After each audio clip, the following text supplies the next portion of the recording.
All right, you found us. This is Off Leash with Erik Prince. I'm Mark Serrano. As you know, you can now find us on Spotify, Apple Podcast, Rumble. Rumble's been a great partner for us thus far and is really pushing out our show. Also YouTube and so forth. You can find us across podcast platforms.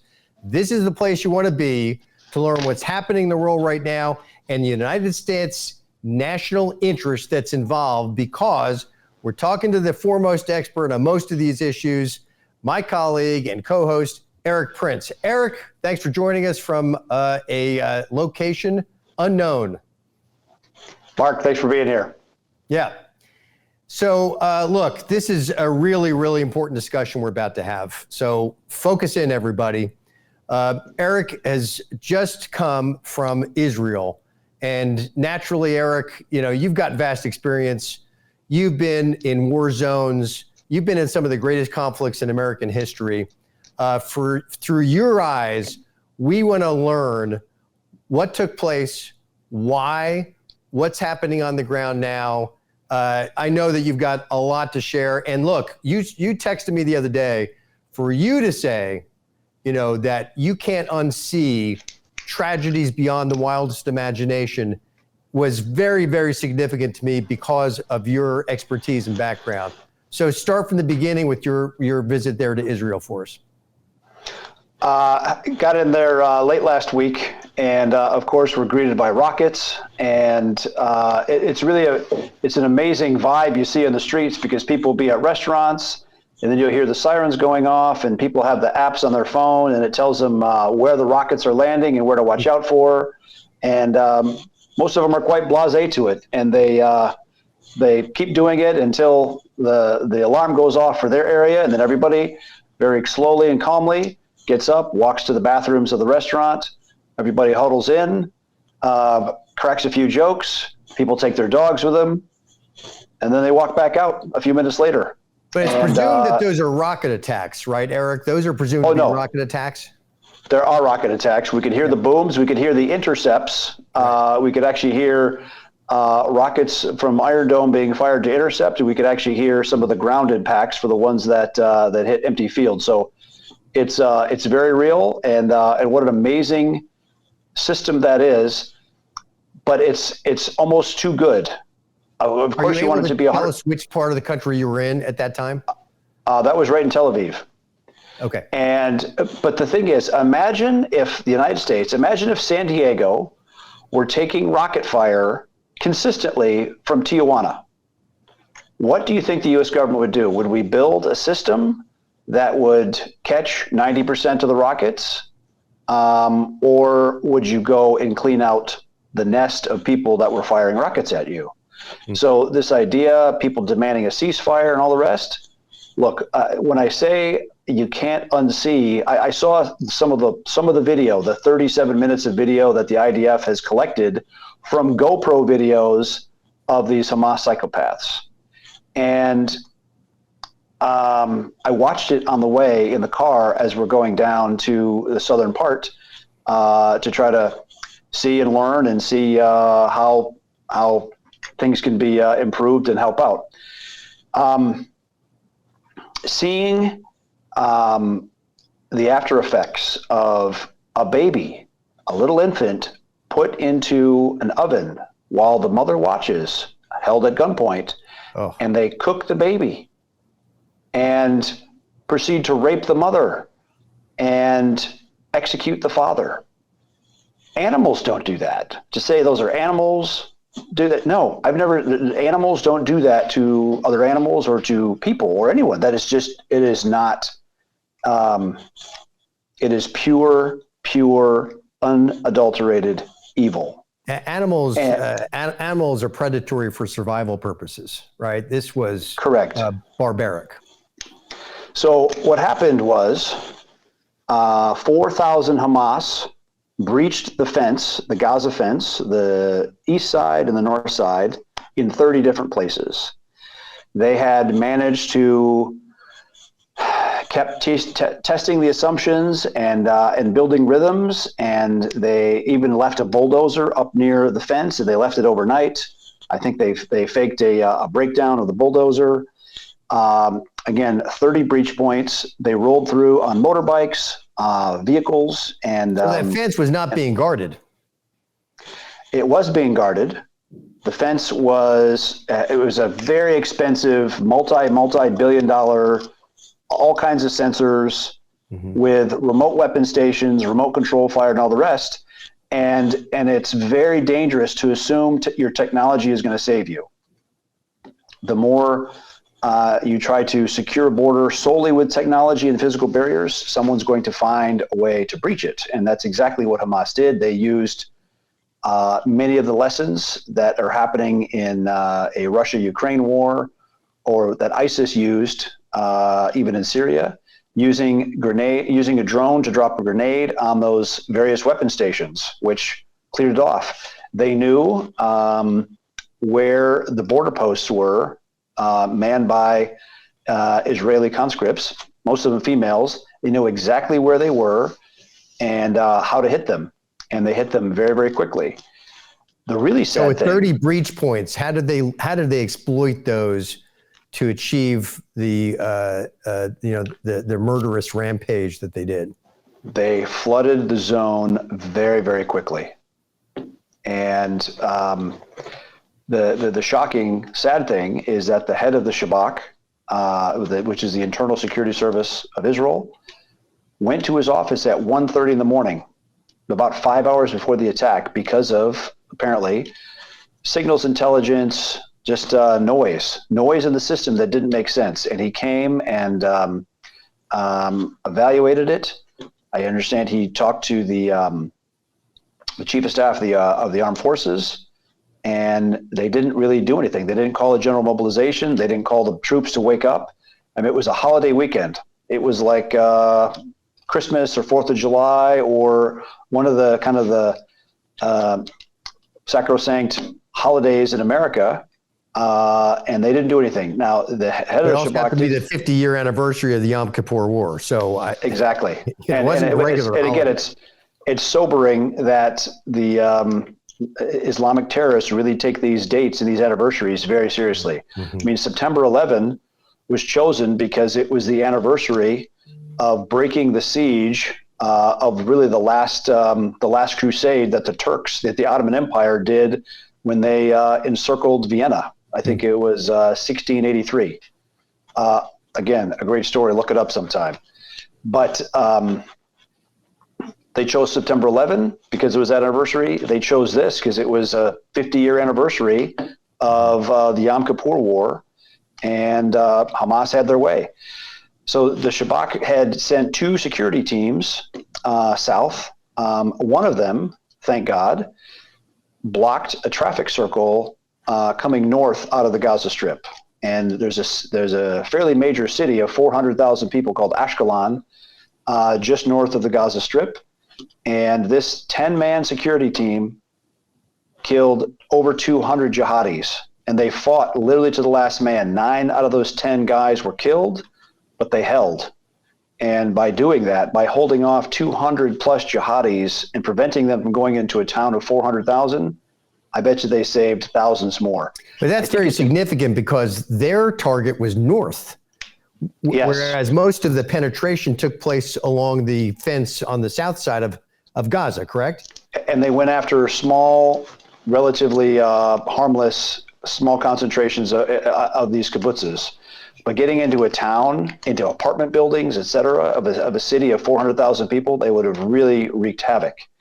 And I think it's important to ask yourself, why did they kill 1,400 people on October 7? Because they didn't know how to kill 1.4 million or 14 million. And it's not just Jews that they killed. They killed even the Thai farm workers and brutalized them as well. Chopped their heads off, gutted them, just unhuman, satanic, barbaric, horrific behavior. Now, there these is are no all apology. And so the apologists that immediately rise up and say, ceasefire and all the rest. Look, there was thousands of Palestinian civilians that followed in Hamas that participated in the looting, rape, murder, and mayhem as well. Thousands. So hold on, let me stop you there. these were not Hamas combatants primarily that went through those 30 breaches. These were citizens. 4,000 Hamas, and a lot of other civilians just joined in, because I'm sure, obviously, Hamas kept it secret enough that they managed to conduct this level of surprise attack. But a lot of other ravenous civilians joined on and hit a lot of those local kibbutzes, and they were stealing tractors and cattle and killing people and taking hostages and all the rest. So when you went south, when you traveled south from Tel Aviv, tell us what else you personally witnessed and observed that hasn't been reported yet. So as Hamas rolled into these towns and started moving north, a lot of them set up and just ambushed and slaughtered cars of individual Israelis that were responding. Soldiers would get an alert, and they start moving, and they get ambushed driving their civilian vehicle by 10, 20, 30 Hamas guys alongside the road. So I understand the roads were littered with bodies and with vehicles of these ambush sites for miles and miles before you even get to Gaza. There were bases that were, some of them were overwhelmed and overrun completely, resulting in death or kidnapping, taking prisoner of the IDF soldiers. There were other bases, like we actually visited one of the main bases that had been partially overrun, and it was so bad that they actually called close air support from Apache gunship, and it fired a Hellfire missile into buildings to clean it out. So it was sobering. It's a great lesson, because not all the kibbutzes were overrun.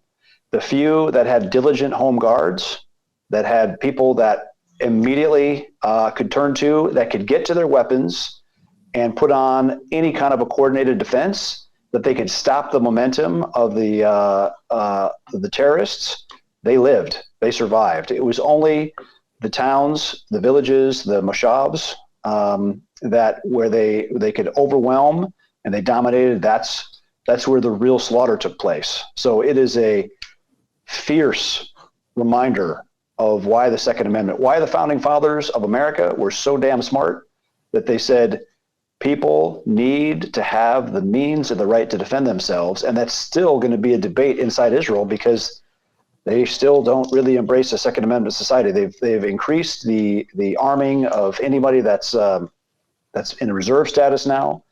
And there's like 250,000 applications for more permits. But it's 250,000 applications. I'm shocked that those permits aren't just checkmarked at this point, based on the siege that Israel just suffered, and the fact that they're in the midst of this war with Hamas. I just saw a video of a couple girls in a shopping mall with firearms strapped to their back. They may be reservists, perhaps. Yes. Yeah. So again, if they're reservists or in an off-duty capacity, they are definitely gunned up. But again, for the people in their homes, so they've evacuated a lot of those people from the south and even from the north. And put them in hotels until this is all stabilized. But it was a very sobering visit. Look, we're gonna take a quick break here. This is an incredible eyewitness report from our friend Erik Prince, who's still on the road. And we're just gonna take a quick break, but you got to stick with us and come back, because we got more to report from Israel right after this. Imagine a technology company built to restore your privacy, not take it away. You and your phone are constantly bombarded with tracking, surveillance, propaganda, and digital attacks. Even big tech companies claiming to protect privacy create their own backdoors. Unplugged restores what's been lost, starting with a messenger, a VPN, a mobile antivirus. The Unplugged app bundle gives you back what's rightfully yours. Unplugged. Restore your privacy.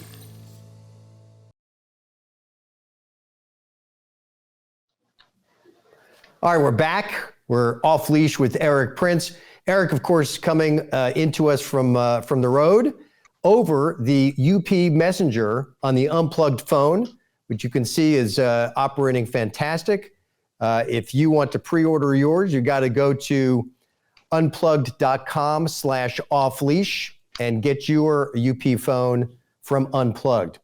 Look, right now, what is being reported out of Israel is a tremendous pressure, diplomatic pressure on Israel for a ceasefire. Now, Hamas has got 240 prisoners, Israelis, Americans, and reportedly of those 240, even 10 Russians. 10 Russians. So of the 240, reportedly there are 100 women and children. And yet, Erik, what I'm hearing is this pressure for a ceasefire, this pressure for a prisoner swap. And what I'm hearing in the reports this week is, all right, Israel will get back 70 women and children. And then this morning, the report is, well, they're negotiating on getting back 50 women and children, which blows my mind that they're forced into this position, including from the international community, to cut a deal, have a ceasefire, allow Hamas to rearm, to regroup during that ceasefire, obviously. And yet we would not, with such a deal, get all the women and children back or all the hostages back. So you were just in Israel. You're reporting with your eyewitness account. Tell us about the ground offensive and what you're hearing is happening right now. Look, urban combat is the worst of the worst, and especially urban combat against an enemy that's been planning on doing this level of provocation to gain this kind of response. So Hamas knew that this kind of fight would be coming to them. They knew it would be endangering Palestinian civilians. Don't tell me, I will refuse to listen to this idea that Hamas cares for their citizens. It's absolute nonsense.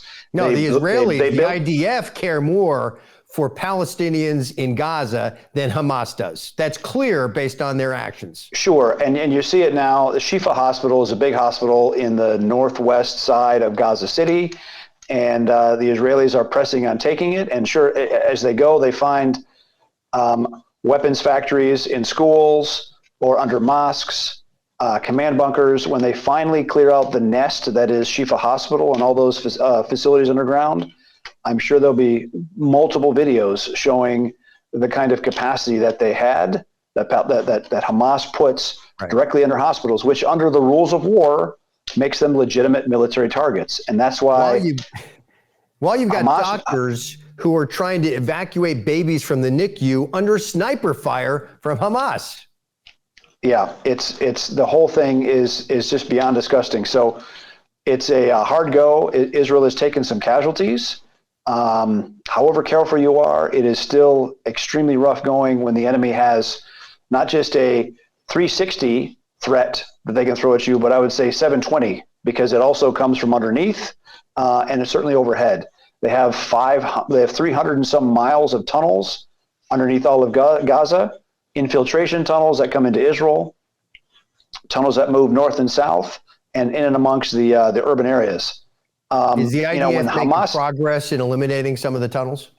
They are trying and grinding along, but when you have Hamas even doing their demo videos showing how they're ripping up European Union funded water programs supposed to bring clean water for the civilians, but instead they're turning those into rocket bodies, you get the level of depravity that you're fighting against. So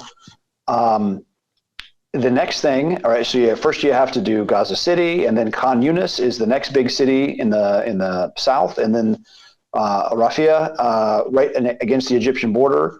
All of those are super dense, super urban. That's probably where the hostages have been moved to, because they figure that's where the Israelis will come to last. And it is all a very, very tough slog. And I do not envy the poor IDF soldiers that have to dig those animals out of those tunnels. So we're maybe 50 days after the attack, the barbaric attack, and here we are. You've got this absurd surge in pro-Hamas protests across the United States on college campuses, among Democrat leaders at the national level here in the U.S. You've got the diplomatic pressure is tightening more and more on Israel to ceasefire, to allow humanitarian aid in. Tell me where you think this is going in the coming days.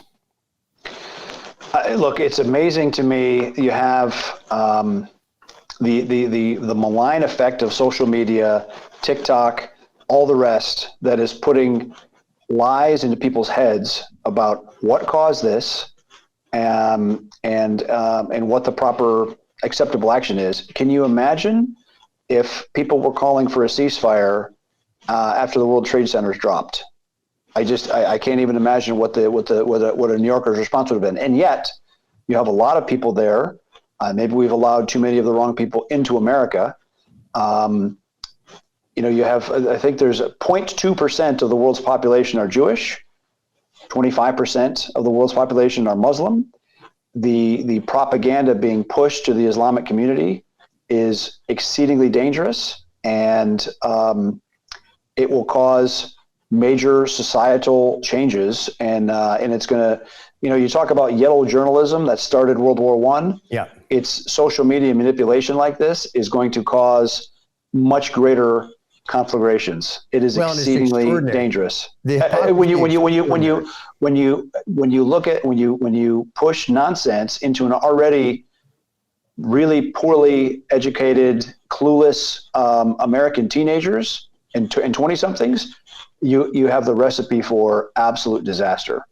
Well, the absurdity to say that the Israelis have been genocidal against Palestinians when the Gaza population has doubled or tripled in the last decade, it's yes. Like the theory of the absurd is what we're seeing in the United States. And yet, my concern, though, is that's in concert with the United Nations and pressure from European countries against Israel, getting them to back off. You need to take a pause. You need ceasefire. We need humanitarian aid in there. And so my concern is seeing Israel in this impossible position, under all this pressure.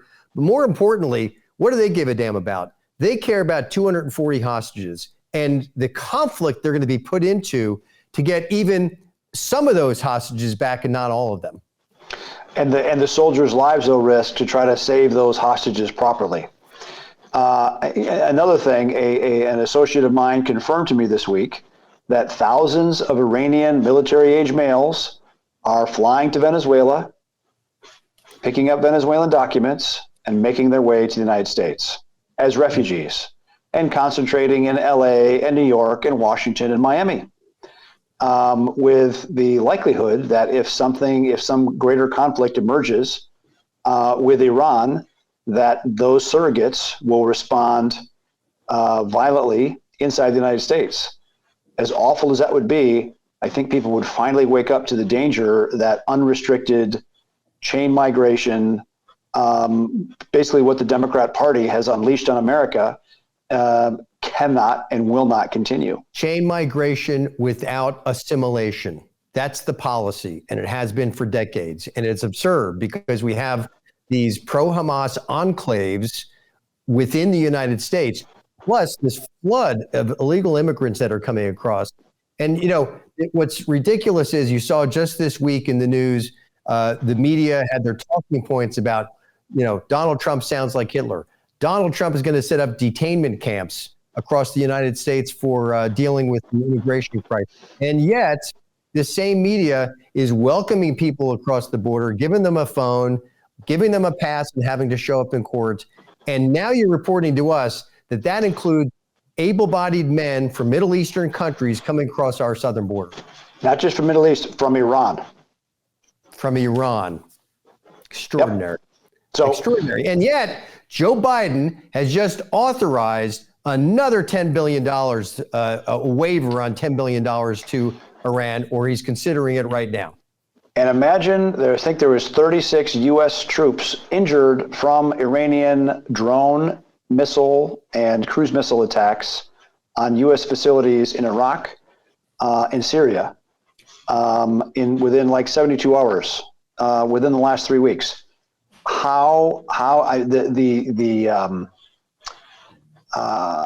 Appeasement just doesn't work, and you were seeing all kinds of other places. There are going to be new flare-ups that we'll talk about in the next episodes coming that are on my radar screen because people are calling for help. They're scared. It is lots of regional bully countries in rough parts of the world are going to step on their smaller neighbors. Why? Because American credibility and deterrence has faded to almost nothing. And so that it makes for extremely dangerous times. But Erik, most people can't comprehend this funding of both sides of the war. What is the influence from the left in the United States that rationalizes continued payments to Iran following this attack on Israel that we know they were behind? What's the thought process? Is there a thought process from the American left that rationalizes that? It's the same rope-a-dope philosophy. Look, so the Iranians produce about 1.1 million barrels of oil per day now. And so the Biden administration dropped sanctions on that. And so you have to think about that. That's basically $3 billion a month to feed the Iranian war coffers. And so it's not just the $6 billion or $5 billion that was released for hostages and now another $10 billion that's released. It's a steady stream of $3 billion a month because there's no sanctions. There's no nothing to degrade Iran from doing all this malign activity. Look, folks, this is a really important eyewitness account from Erik Prince, having just returned from Israel. We got more coming right at you in just a minute. Imagine a technology company built to restore your privacy, not take it away. You and your phone are constantly bombarded with tracking, surveillance, propaganda, and digital attacks. Even big tech companies claiming to protect privacy create their own backdoors. Unplugged restores what's been lost, starting with a messenger, a VPN, a mobile antivirus. The Unplugged app bundle gives you back what's rightfully yours. Unplugged, restore your privacy.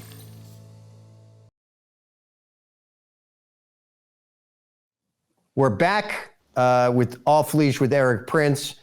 Remember, folks, you can find us across podcast platforms now. We got a great partner at Rumble. We're on Spotify, Apple Podcast, YouTube, across the board. Find us, share it. This is the real deal right here. Coming to us from the road right now, Erik Prince is coming across through his UP Messenger on the UP phone. From Unplugged. You can find yours at unplugged.com/offleash. And clearly critical for these dangerous times that we're in. This week in Washington, there was the largest pro-Israel gathering in American history. 250 to 300,000 people estimated on the Mall in Washington, D.C. Believe it or not, there were some Democrat leaders there. I'll give them credit for that. But it was an amazing rally and rally cry of support for Israel. And some of the comments we saw pushed back heavily against this notion that there should be a ceasefire, there should be a pause. How about we put pressure on Hamas to release these hostages? So an amazing show of support for Israel, Erik, while you've been on the road. So you may not have seen it for yourself, but it's heartening to see that support. We've got to build on it. Back to you, Erik, with your observations from the field. I think the ones to pressure is Qatar. You have to focus on the amount of money that Qatar has sprinkled around Washington. They are the single largest external outside. They're the single largest non-U.S. funder of American universities. You wonder why you have so many college campuses, amazing, so woke, nonsense, and friendly to Islamic radicalism. Qatar. You think it was China? Yeah. You know, and let me ask you, Erik, that's an excellent point about Qatar. Why should we trust Qatar acting as the go-between for negotiations on the release of hostages and a ceasefire? We shouldn't. I mean, well, Qatar's provided aid and sustenance to the Taliban. Again, that's where all the Taliban leadership was hanging out and negotiating from. And that's also where Khalid Mashal and the rest of the Hamas leadership hang out in their mansions. So look, Qatar cynically offers a U.S. base to where CENTCOM Forward's headquarters are, and they've lulled DOD into thinking that Qatar is a friendly country. They are not, and they are not friendly to any kind of Western values. Oh, they were the host of the World Cup, right? So they're terrific at PR. They've had a massive PR campaign around Terrific. the world. There was terrific at bribery, as it's been proven. Terrific at bribery, even of EU officials. There's been a whole bunch of them discovered in Brussels with all kinds of Qatar cash, bribing them to say nice things about Qatar in the European Union. So look, this is, I view this attack in Gaza against Israeli civilians slaughtered in their homes, children brutalized and taken away as slaves and as hostages. There was a big music festival where hundreds of kids just hanging out at an all-night music concert, a rave, slaughtered where they sat, slaughtered where they were celebrating. This is not acceptable behavior. I view this as an affront to civilization, to any kind of ordered Judeo-Christian Western civilization, and there will be more. And so, again, I feel, I've said this 3 years ago, that we're in for another a redux of the Carter administration and all the foreign policy setbacks we experienced then, and inflation, and then growing unemployment. The worst is yet to come. And so buckle up, folks. It's going to get worse. Extraordinary, because you had this Battleground state poll that came out recently that showed Donald Trump leading 5 of the 6 battleground states. Alarm bells for Democrats. And by the way, published by the New York Times, a Siena College poll. The New York Times did not need to publish that poll, but they did. Why? Because they're trying to push Joe Biden off the ticket. And it ain't happening, folks. Joe Biden is on that ticket to stay. That was his job. He was looking at for 50 years, and that guy is not going to give it up for anything or anybody. He is staying on this ticket. That was clearly a desperate act of the left to shove him off with time left before the primaries hit. But look, Eric. Listen, Mark, I don't want to tie everything back to politics. I hate that. I wish there was some common sense Democrats in foreign policy positions, but I just haven't seen a lot of it lately. And so it's exceedingly frustrating to see in this position. Right? It's exceedingly frustrating to see America get kicked in the head and the teeth, and our friends get stomped on all over the place. Enough. Well, but this is, unfortunately, it does come back to politics, because the Democrats put him in there. They're the ones who wanted him in there, and that has wrought this havoc, this disaster across the United States. But let me ask you, looking at it in a non-political way, from a policy standpoint, where would you be if you were running diplomacy for the United States? Where would you be applying pressure right now? Would it be through Qatar? Would it be directly with Hamas? What leverage would you use to get those hostages back? There's lots of pressure points that could be applied against Qatar, and lots of pressure points can be applied against Iran. So those are the 2 most influential friends. You know, when it comes to Hamas, Syria does not like Hamas, because when, you know, so Syria, not a big fan. They allowed some of the Iranians to stay because Syria lacked the combat power. At least Iran has been pressured to staying in the sidelines and not attacking Israel from the north, because they have almost 15 times the amount of rockets stored in waiting to attack Israel from the north. So it is a dangerous time. The Iran. So what needs to happen is to foment change in the governance of Iran, the same way that the Catholic Church, the CIA, and MI6 did to the communists in Poland in the 1980s, mostly through communications, and eventually got rid of a very bad government, and it dropped the Soviet Union. So that's probably one to talk about on a future episode. Well, look, we're gonna exit here shortly, folks. But Erik, look, I want to get your last observations. You had an incredible journey across Israel, powerful eyewitness accounts. What else comes to mind about your interaction with maybe any leaders in the IDF, or even just regular citizens, everyday citizens who are living, at this in the wake of this barbaric attack from Hamas? I applaud the resilience and the pluck of the Israelis that will turn to and just do whatever they can to help, even if they're not the greatest shooter or strongest artilleryman or whatever. They're all finding a way to pitch in and add value, and it's laudable. And it's whether it's Israeli Arabs that believe in their society. So it's not just Jews; it's folks of all stripes and origin that are there, that believe in the society they built and are going to make it work. And they're not going to, their back might be to the wall sometimes, and they will keep fighting until they prevail. So when you were there, never again means something to them, and they're not going to let it happen again. Right.